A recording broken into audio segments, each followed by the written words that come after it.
वक्फ कानून पर सीजेआई खन्ना ने ऐसा क्या कह डाला कि कोर्ट में ही मिलॉर्ड करने लगी मोदी सरकार। वक्फ कानून 72 याचिकाएं, वकीलों की फौज और सीजेआई खन्ना की अगुवाई वाली 3 जजों की बेंच और केंद्र सरकार की तरफ से सॉलिसिटर जनरल तुषार मेहता। 17 अप्रैल को सुप्रीम कोर्ट एक बार फिर तैयार था और वक्फ कानून पर दूसरे दिन की सुनवाई हुई।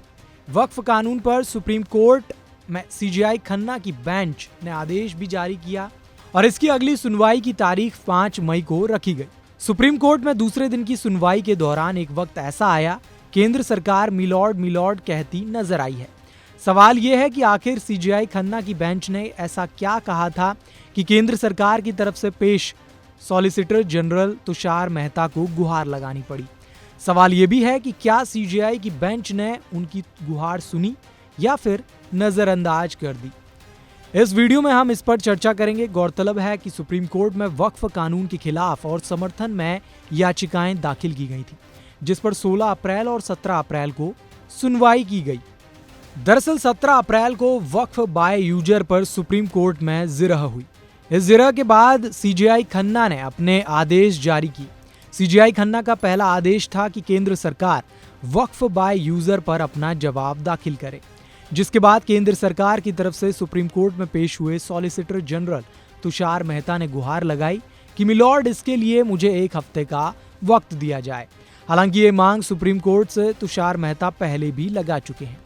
इस पर सीजेआई खन्ना की बेंच ने एसजी मेहता की गुहार को मान लिया और वक्फ बाय यूजर पर केंद्र सरकार को जवाब दाखिल करने के लिए 1 हफ्ते का समय दे भी दिया है।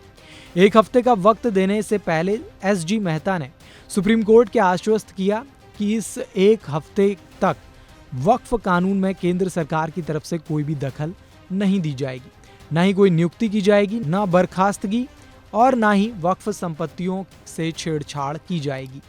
इसके बाद सीजेआई खन्ना की बेंच ने अपना आदेश सुनाया, जिसमें केंद्र सरकार और वक्फ पर भी पाबंदियां लगाई।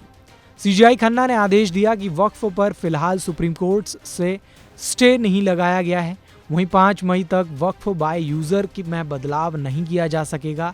केंद्र के जवाब आने तक वक्फ में नियुक्तियों पर रोक रहेगी।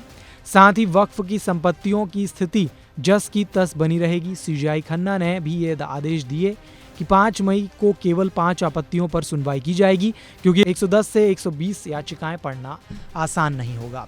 वहीं 5 आपत्तियों के चुनाव की आज़ादी उन्होंने मुस्लिम पक्ष को भी दी है। बाकी बची याचिकाओं का निपटारा सुप्रीम कोर्ट की तरफ से आवेदन की तरह से करने के आदेश दिए। अब इस मामले में सुप्रीम कोर्ट में अगली सुनवाई 5 मई को है। तब तक सुप्रीम कोर्ट की तरफ से सारे आदेश लागू रहेंगे। इस खबर में बस इतना ही। बाकी अपडेट्स के लिए जुड़े रहें वन इंडिया हिंदी के साथ।